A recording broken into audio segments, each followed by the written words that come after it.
In the last meeting, we started our discussion on a girl with a basket. हमारी बातचीत उस बिंदु तक हुई थी जहां विलियम सी डगलस साहब ने हमें उस एरिया के बारे में बताया था जिसकी वो यात्रा कर रहे हैं। उन्होंने उसका ज्योग्राफिकल डिस्क्रिप्शन दिया था और किस प्रकार से उन्होंने अलग अलग तरह के फीचर्स देखे थे उसकी बात की थी। लेकिन जो मेन बात थी, जो आपको याद है, उन्होंने कहा था कि at every station he alighted at the stations and talked to the people. It was his routine at that time. But at one station, this routine of talking with the people was disturbed. He was interrupted. अब वो क्या था, वो कारण क्या था, ऐसा क्या हुआ जिस कारण से उनका ये जो रूटीन था कि वो हर स्टेशन पर उतरते थे और लोगों से बात करते थे, वो इंटरप्ट हो गया, उसमें रुकावट आई। यहां से हमें अब इस पैराग्राफ में अपनी बातचीत शुरू करनी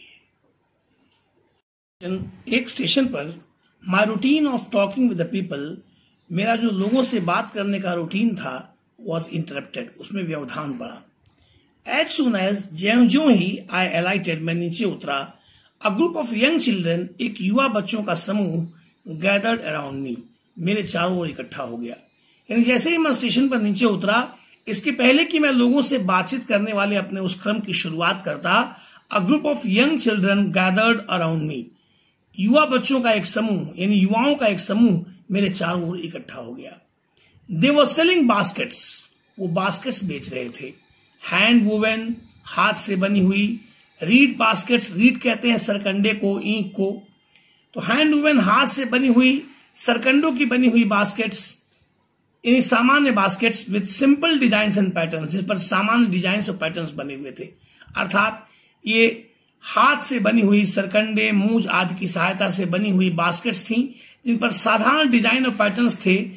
इन सामान्य डिजाइन और पैटर्न, इन तकनीक का प्रयोग करते हुए, सामान्य तौर तरीकों का प्रयोग करते हुए इनको बनाया गया था, लेकिन वो अच्छी दिख रही थी, शानदार थी। दे हेल्ड द बास्केट्स हाई, उन्होंने उन बास्केट्स को ऊपर उठा रखा था, अर्थात अपने हाथों में ऊपर उठा रखा था। शाउटिंग वर्ड्स, उन शब्दों को चिल्ला रहे थे, आई डिडंट नो, जिसको मैं नहीं जानता था, बट कन्वेइंग, लेकिन मुझ तक पहुंच रही थी, मैं समझ पा रहा था, अनमिस्टेकेबली, बिना किसी गलती के, दियर डिजायर, उनकी इच्छा को, कि आखिर वो चाहते क्या है।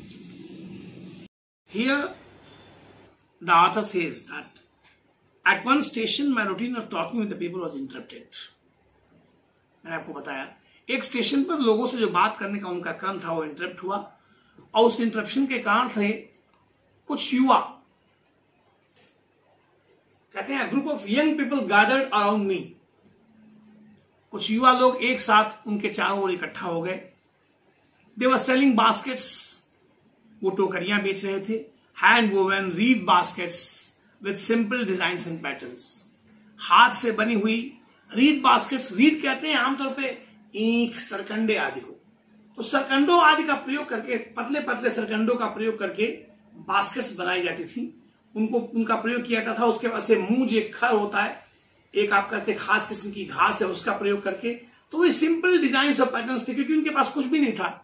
वो जो लोग थे जिन्होंने बनाया था, इनके बारे में भी आगे बात करेंगे, तो उन्होंने सिंपल डिजाइन और पैटर्न्स के मदद से वो बास्केट्स तैयार कर रखी थी। इन्हें बेचने वाले जो बच्चे थे, दे हेल्ड द बास्केट्स हाई, वो उन बास्केट्स को हाथ में ऊपर उठाए हुए और तेजी से उन बास्केट्स को बेचने के लिए जोर जोर से चिल्ला रहे थे। लेकिन एक अमेरिकन होने के नाते he was not getting exactly the words which were coming out from their mouths. लेकिन कहते हैं but conveying unmistakably their desires. But their desire of selling those baskets was coming straight, directly, without any mistake to the author. वो ये कहना चाहते हैं कि उनकी जो इच्छा थी, जो चाहते थे वो, उनकी वो इच्छा सीधे मुझ तक पहुंच रही थी। ये उन्होंने यहां कहा। आगे देखते हैं। रिफ्यूजी चिल्ड्रन, ये बच्चे जो बास्केट्स बेच रहे थे ये कौन थे? दीज वर रिफ्यूजी चिल्ड्रन, ये शरणार्थी बच्चे थे। When partition between India and Pakistan, जब भारत और पाकिस्तान के बीच का पार्टीशन यानी बंटवारा वॉज डिक्रीड लीगली अनाउंस्ड या अनाउंस किया जाना, जब इसकी घोषणा हो गई यानी वैधानिक तौर पर, कानूनी तौर पर जब भारत और पाकिस्तान के बंटवारे की घोषणा हुई तो hundreds of thousands of people, कहते हैं hundreds of thousands of people, हजारों सैकड़ों हजार लोग, यानी हजारों लोग, आप कहते हैं लाखों लोग, hundreds of thousands of people pulled up their roots, जड़ें उखाड़ना मतलब क्या? अपनी जड़ों को उखाड़ लिया, अर्थात अपना सामान समेट लिया, एंड चेंज देयर रेजिडेंसेस, और अपने घर बदल लिए। अर्थात जब भारत और पाकिस्तान के बीच बंटवारे की घोषणा हुई तो हजारों लोगों ने अपनी जड़ें उखाड़ ली, अर्थात अपना सामान इकट्ठा किया, जहां वो पैदा हुए, जहां वो रहते थे, उस जगह को छोड़ दिया और अपने घर बदल लिए। 9 मिलियन पीपल, 9 मिलियन 90 लाख लोगों ने लेफ्ट पाकिस्तान छोड़ा and came to India, Bharat आ गए, driven by the fear of religious fanaticism, धार्मिक पागलपन, धार्मिक कट्टरता के, ड्राइवन बाय द फियर के भय से, यानी धार्मिक कट्टरता के भय से वशीभूत होकर 90 लाख लोगों ने पाकिस्तान छोड़ा और वो भारत आ गए। मित्रों, ये विभीषिका थी, एक बहुत बड़ी ट्रेजेडी थी, जिस ट्रेजेडी के कारण यह हुआ। लाखों लोग मारे गए। अब उन लोगों की स्थिति क्या थी, पहले जरा इस पर विचार करते हैं और फिर आगे चलेंगे। Dear friends, now in this paragraph the writer is telling us about those refugee children who are selling baskets. वो शरणार्थी बच्चे थे जो बास्केट्स बेच रहे थे। ये किस प्रकार के शरणार्थी थे? वो कहते हैं कि when partition between India and Pakistan was decreed, जब भारत और पाकिस्तान के बीच बंटवारे की वैधानिक घोषणा हो गई, लीगली अनाउंस कर दिया गया, तो हजारों लाखों लोगों ने अपनी जड़ें उखाड़ ली, अर्थात जहां वो पैदा हुए अपने आप को जड़ समेत वहां से प्रस्थान कर लिया, अर्थात अपना सारा सामान वहां से उठाया और सामान उठाकर लेकर चल दिए। क्या हुआ? एंड चेंज देयर रेजिडेंसेस, उन्होंने अपने रेजिडेंसेस बदल लिए, अपने घर बदल लिए। तो फ्रेंड्स, क्यों? Driven by the fear of religious fanaticism, धार्मिक कट्टरता के भय के वशीभूत होकर, धार्मिक कट्टरता से डरकर। मित्रों, actually the partition between India and Pakistan was not only a tragedy on the basis of history, it's not only a historical tragedy, but it was a story of the cruel bloodshed.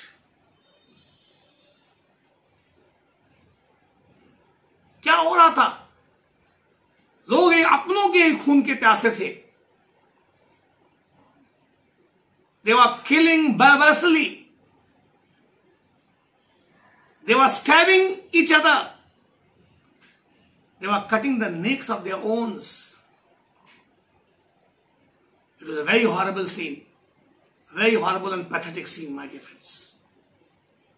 वो बहुत ही भयावह और रोंगटे खड़े कर देने वाली दास्तान है। कवि प्रदीप के शब्दों में अगर देखा जाए तो उन्होंने अपनी एक कविता में उस दर्द को बड़ी खूबसूरती से दिखाया है कि लोग कैसे दिख रहे थे। वो लिखते हैं, आज हर एक घूंघट को है खतरा, आज हर एक आंचल को है खतरा, खतरे में है लाज बहन की, खतरे में चूड़ियां दुल्हन की, डरती है हर पांव की पायल, आज कहीं हो जाए न घायल, रोती सलमा रोती सीता, खतरे में कुरान व गीता, आज हिमालय चिल्लाता है, कहां पुराना वो नाता है। डस लिया सारे देश को जहरी नागों ने, घर को लगा दिया घर के चिरागों ने। The condition was so pathetic. वो लिखते हैं आज हवाओं में भी जहर है, कब क्या होगा किसे कब खबर है। आप उन पंक्तियों को ध्यान दीजिए। वो कहते हैं रोती सलमा रोती सीता, खतरे में कुरान व गीता। हमने राक्षसों की तरह, हैवानों की तरह एक दूसरे को काटा।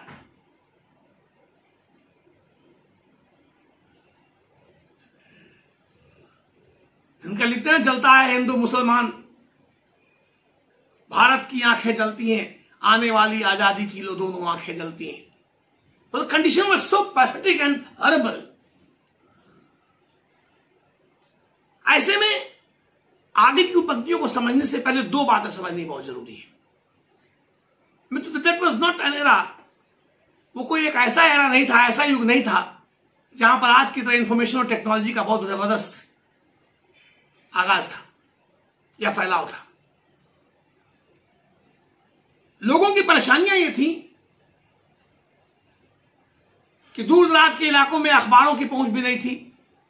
रेडियो हुआ करते थे, पूरे पूरे गांव में कहीं किसी एक के पास रेडियो होते थे, लोग वहां बैठकर सुना करते थे, वो भी अगर सक्षम थे तो खबरों को फैलाना या खबरों का फैलना इतना आसान नहीं था। दूर दराज के गांव के भोले भाले लोग ये बात समझ नहीं पा रहे थे कि भारत और पाकिस्तान के बंटवारे की स्थिति हो रही है। अगर उनके कान में भनक भी थी तो तत्काल हो जाएगा, वो नहीं जानते थे। जो पढ़े लिखे चंद लोग थे, पैसे वाले लोग थे, उन्हें इस बात का एहसास हो चुका था कि भारत और पाकिस्तान का डिवीजन होगा। जिन्हें भारत से पाकिस्तान में जाना था या जिन्हें पाकिस्तान से भारत में आना था, उन्होंने आराम से अपनी जमीन बेची, अपनी चीजों को बेचा, दूसरे हिस्से में आ गए, सब कुछ उनका सुरक्षित रहा। लेकिन वो लोग जो गरीब थे, छोटे थे, अनजाने थे, अनपढ़ थे, they got this information all of a sudden, and in that condition it was very difficult for them just to do anything except to run away from those places to get a safety, to get a safe place for themselves. तो अपने लिए एक सुरक्षित जगह खोजने के अलावा उनके पास कोई चारा नहीं था, क्योंकि वो छोटे लोग थे। वैसे उनके पास एक आध अगर प्लॉट थे तो प्लॉट रहे होंगे, एक आध खेत के टुकड़े हो गए, भूमि के टुकड़े हो गए, और एक घर उनका अपना, वो छोटा सा झोपड़ा या छोटी मोटी कोई भी आप कह सकते हैं एक आध कमरों का एक मकान। तो वो जब भागे, जब वो चले, तो उनके पास कुछ भी लेकर चलने लायक नहीं था। थोड़ा बहुत खाना लिया, थोड़े बहुत जो सामान थे उनको लिए और लेकर निकल लिए। तो सबसे बड़ा नुकसान उनका हुआ कि रास्ते में लोग उनके मरते गए। आपको पता है, माओं के हाथों से बच्चों को छीन कर काट कर फेंक दिया जाना, बच्चियों का, माताओं का सरेआम बलात्कार होना। वो दिन भर भागते रहते थे ताकि शामों को किसी एक शरणार्थी शिविर में पहुंच जाए, लेकिन शरणार्थी शिविर तक में उनके ऊपर हमले होते थे। तो सब कुछ गंवा देने के नाते उनके पास कुछ नहीं था। कुछ दिनों बाद उनके पास भोजन तक खत्म हो गया और सड़कों के किनारे जहां गिरे वहीं उनकी मौत हो गई। ये जो दर्दनाक दास्तां है वो आगे की पंक्तियों में उन्होंने बयां किया है। अब पढ़ने पर आपको वो समझ में आएगी। तो let's move towards the next lines. Indian people left Pakistan and came to India. तो 90 लाख लोगों ने पाकिस्तान छोड़ा और भारत आ गए, driven by the fear of religious fanaticism, धार्मिक पागलपन या धार्मिक कट्टरता के डर से। They were poor people to start with. मैंने आपसे पहले कहा ये वो गरीब लोग थे। अब शुरुआत करते समय यानी अपनी यात्रा शुरू करते समय ये गरीब थे। दे वर पुअर, ये और भी गरीब हो गए as they begin their long track, जब उन्होंने अपनी लंबी यात्रा शुरू की। फॉर, क्योंकि ऑल दे कुड कैरी, वो कुछ जो लेकर चल सकते थे was a bit of food, वो थोड़ा सा भोजन था, एंड फ्यू बिलोंगिंग्स, और छोटे मोटे कुछ सामान थे, थोड़े बहुत सामान थे। सून, जल्दी ही, they were out of food, जल्दी ही वो भोजन के बगैर हो गए। A few days after they started, अपनी यात्रा शुरू करने के कुछ दिनों के बाद, they began to fall by the wayside, वो सड़कों के किनारे गिरने शुरू हो गए। फ्रॉम द वीकनेस, कमजोरी से, ऑफ हंगर, भूख की कमजोरी से सड़कों के किनारे गिरने शुरू हो गए। एंड डाइट, और मर गए, वेयर दे फेल, जहां वो गिरे। तो friends, just after their journey, just after few days of their journey, they lost everything. Nothing was with them. And due to hunger, they were on the edge of starvation at that time. And due to that hunger, they died by the roadsides. सड़कों के किनारे जहां भी वो गिरे, कहते हैं they began to fall by the wayside from the weakness of hunger. भूख, आप कह सकते हैं कि भूखमरी की अवस्था से, या भूख की कमजोरी से, भूखमरी की कमजोरी से, भूखे प्यासे होने के नाते उस कमजोरी से वो सड़कों के किनारे जहां भी गिरते वहीं उनकी मौत हो जाती थी। ये भयावह दृश्य विलियम सी डगलस साहब ने इन पंक्तियों के माध्यम से मैं दिखाने का प्रयास किया है। फ्रेंड्स, ये तस्वीर का एक बहुत छोटा सा हिस्सा है जो भयानक त्रासदी उस समय हुई, उसका मैंने आपसे अभी वर्णन करके आपको बताया था। The condition was so pathetic and horrible, दुनिया के इतिहास की एक रोंगटे खड़े कर देने वाली दास्तान है। और हमारे हृदयों का एक ऐसा बोझा है, एक ऐसा दर्द है जिसको हम जीवन भर कभी बांट नहीं पाएंगे। हर समय, हर परिस्थितियों में जब भी कभी हम विभाजन की याद करेंगे, ये घाव रिसेंगे और हमें तकलीफ देंगे। आप देख सकते हैं वो कंडीशन को फ्रेंड्स, कि किस तरह की स्थिति रही होगी कि उनका सब कुछ खत्म हो गया, क्योंकि कुछ था ही नहीं उनके पास। जो संपत्ति के नाम पर चीज थी वो क्या थी? अचल संपत्ति थी। मान लो एक भूमि का टुकड़ा रहा होगा, घर रहा होगा, और सब, क्योंकि उन्हें पहले से पता नहीं था ऐसा होने वाला है। अचानक उनके साथ ही घटना घटी, इसलिए जो कुछ वो ले सकते थे वो लेकर चले, और कुछ ही दिनों की यात्रा में वो खत्म हो गया। इसका परिणाम क्या हुआ कि from the weakness of hunger, भूख की कमजोरी से वो सड़कों के किनारे जहां गिरे वहीं उनकी मौत हो गई। मैंने आपसे पहले भी कहा कि पार्टीशन का दर्द इस देश का एक बहुत बड़ा जख्म है।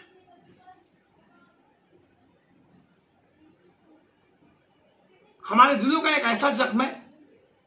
आपने इसके ऊपर तमाम फिल्में देखी हैं, तमाम स्थितियां देखी हैं, लेकिन ये एक अलग तरह का सच है। ये उन लोगों का सच है जो बहुत गरीब थे और जिन्हें अचानक ये मुसीबत, जिनके खोपड़ी पर आ गई, जिनके सर पर आ गई, और भागते समय उनके पास कुछ और नहीं था। वो घर बेच नहीं सकते थे। भला हो पड़ोसी वो घर क्यों खरीदता या कोई क्यों खरीदता? पड़ोसी तो जानता था ये भागेंगे उस पर वो कब्जा कर लेगा। ऐसा बहुत हुआ। उनके बच्चे मार दिए गए, छोटी छोटी बच्चियों के साथ रेप हुए। तो people were brutally raped, stabbed, murdered, और इसलिए वो भागते रहे, और जो कुछ उनके पास था वो उनसे लूटा जाता रहा। अंततः खाना तक समाप्त हो गया। And they died by the road sides. They just fell on the roadsides and died due to starvation, due to hunger. Friends, आज यहीं तो रोकते हैं, अब बात करेंगे नेक्स्ट क्लास में। Thank you friends.